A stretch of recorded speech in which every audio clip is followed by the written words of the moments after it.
So యాకోబు కన్నీరు విడిచాడు, దీవించబడ్డాడు. పాపాత్ములైన స్త్రీ కన్నీరు విడిచింది, ఆమె పరిశుద్ధురాలైంది. యేసుక్రీస్తు కూడా ఆయనకు అవసరం లేదు, కానీ ఆయన ఏం చేశాడంటే కన్నీళ్లతో రోధించాడట.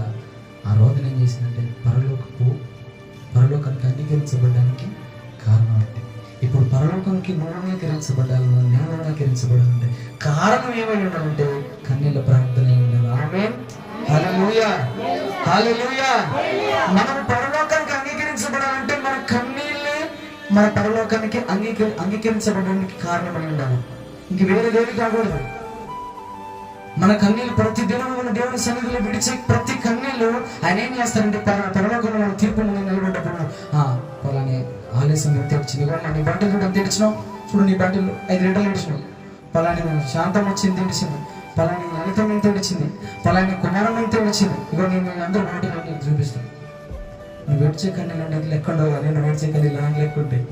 ప్రతిదీ రాస్తారట ఆయన బుక్లో. ఇప్పుడు ఒకవేళ ఇక్కడ ఏడ్చి మర్చిపోయి ఉండొచ్చు, అక్కడ చూపిస్తాడు. నేను తెలిసిన బిడ్డ నా కోసం అక్కడ చూపిస్తాడు. అది మనం చూసినప్పుడు ఆయన పెట్టుకుంటే ప్రభు ఎంత ప్రేమించాము. భూమిలో నాకు అర్థం కాలే ఏడుతుంటే, ఇప్పుడు అర్థమైంది. ఒకవేళ అడిగిపోయిన తర్వాత ఆలస్యం అయ్యి 20 లీటర్ల క్యాన్ నిండింది అనుకున్నాం, మన 20 రూపాయలు థమ్సప్ అంతా కూడా నిండలేదనుకో, ఏమైపోతుంది?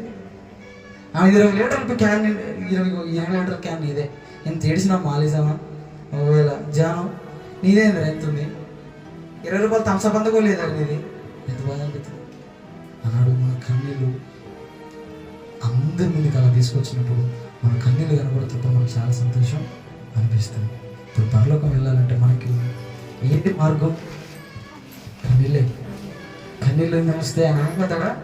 కఠినంగా ఉంటాడా? ఉండడు. నీ జీవితంలో నా జీవితంలో సమస్యలు ఏ వచ్చినా కూడా మనం కన్నీళ్ళతో పరిష్కారాన్ని వెతుకున్నాము గాక. యాకోబు దేవునితో పోరాడదాము గాక. పాపాత్మురాలైన స్త్రీ వలె ఆయన పాదాలను అట్లా ఆయన పాదాలను కడుగుదాము గాక. ఈ వాక్యము మనందరి వినికిడిలో దీవించి ఆశీర్వదించబడును గాక. చిన్న ప్రార్థన.